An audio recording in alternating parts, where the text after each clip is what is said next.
ସାଙ୍ଗମାନେ ଆପଣମାନେ ତ ଆଜିକାଲି ସବୁ ଅନଲାଇନ୍ରେ ଫର୍ମ ପକାଉଥିବେ କିମ୍ବା କିଛି ସାର୍ଟିଫିକେଟ୍ ଆପ୍ଲାଏ କଲାବେଳେ ଦେଖିବେ ସବୁ ଫଟୋ ଗୁଡ଼ା ଅପଲୋଡ଼ କରିବାକୁ ପଡ଼େ।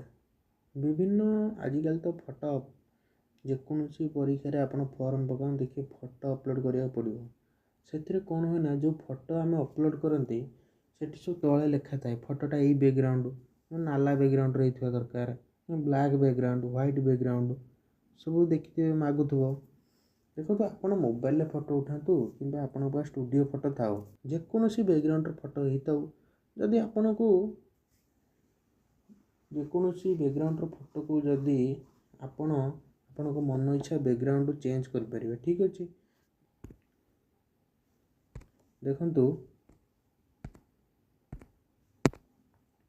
ଏଇ ଫଟୋରେ ବ୍ଲୁ ବ୍ୟାକ୍ଗ୍ରାଉଣ୍ଡ ଅଛି। ଠିକ୍ ଅଛି, ଆମେ ତାକୁ ହ୍ୱାଇଟ୍ ବ୍ୟାକ୍ଗ୍ରାଉଣ୍ଡରେ କନଭର୍ଟ କରିବା।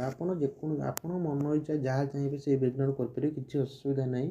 ମୁଁ ଆଜି ଫଟୋକୁ କିପରି ବ୍ୟାକ୍ଗ୍ରାଉଣ୍ଡ କନଭର୍ଟ କରିବା ମାନେ ଚେଞ୍ଜ କରିବା ମୁଁ ଶିଖେଇବି। ତାହେଲେ ଚାଲନ୍ତୁ ଡେରି ନକରି ଭିଡ଼ିଓଟିକୁ ଆରମ୍ଭ କରିବା।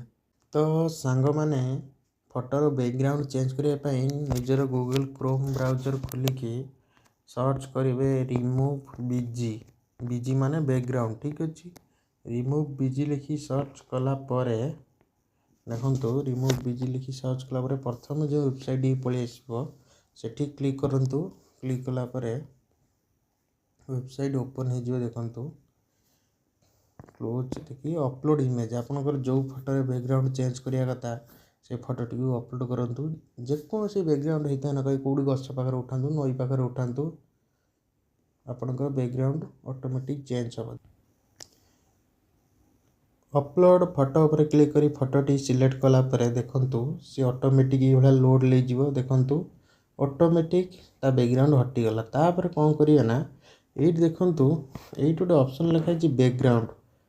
ଠିକ୍ ଅଛି, ଦେଖନ୍ତୁ ଯେଉଁ ଅପସନ୍ଟା ଆମର ବ୍ୟାକ୍ଗ୍ରାଉଣ୍ଡ ବୋଲି ଲେଖା ଅଛି ସେ ବ୍ୟାକ୍ଗ୍ରାଉଣ୍ଡ ଉପରେ କ୍ଲିକ୍ କରନ୍ତୁ। ଠିକ୍ ଅଛି, ଦେଖନ୍ତୁ ବ୍ୟାକ୍ଗ୍ରାଉଣ୍ଡ ଉପରେ କ୍ଲିକ୍ କଲି। ଆଉ ଦେଖନ୍ତୁ ବିଭିନ୍ନ ପ୍ରକାର ସବୁ ଏସବୁ କଲର୍ ମଲର୍ ଆମର ଯେଉଁ ସିନେରୀ ବ୍ୟାକ୍ଗ୍ରାଉଣ୍ଡ ପଳେଇ। ଆମର ତ ଏସବୁ ଦରକାର ନାହିଁ, ଆମର ନର୍ମାଲ୍ ଦରକାର।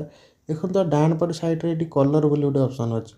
ଏଇଠି ଦେଖନ୍ତୁ କଲର୍ ବୋଲି ଯେଉଁ ଅପସନ୍ ଅଛି ସେଇଠି କ୍ଲିକ୍ କରନ୍ତୁ। ଠିକ୍ ଅଛି, କଲର୍ ଉପରେ କ୍ଲିକ୍ କଲା ପରେ ଦେଖନ୍ତୁ ଆପଣଙ୍କ ପାଖରେ ବିଭିନ୍ନ ପ୍ରକାର କଲର୍ ପଡ଼ିଲା। ଆପଣଙ୍କର ଯେଉଁ ବ୍ୟାକ୍ଗ୍ରାଉଣ୍ଡ ଦରକାର ଆପଣ କରିପାରିବେ।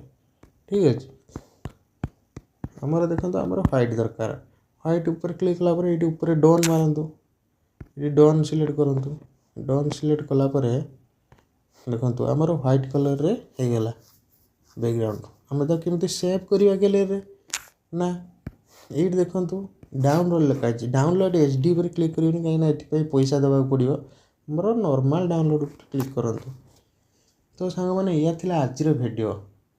ଯଦି ଆପଣମାନେ ଜାଣିବାକୁ ଚାହୁଁଛନ୍ତି ଫଟୋର ସାଇଜ୍ କେମିତି କମେଇବେ, ଯଦି ଫଟୋଟା ଆମର 5 MB ଥାଏ, ଯଦି କୌଣସି ଫର୍ମରେ ଆମକୁ ମାଗେ ସାଇଜ୍ 20ରୁ 50 KB, ସେଇଟା କେମିତି ଆମେ କରିବା? ଯଦି ଆମ 20ରୁ 50 KB ମାଗେ ତ କେମିତି କରିବା?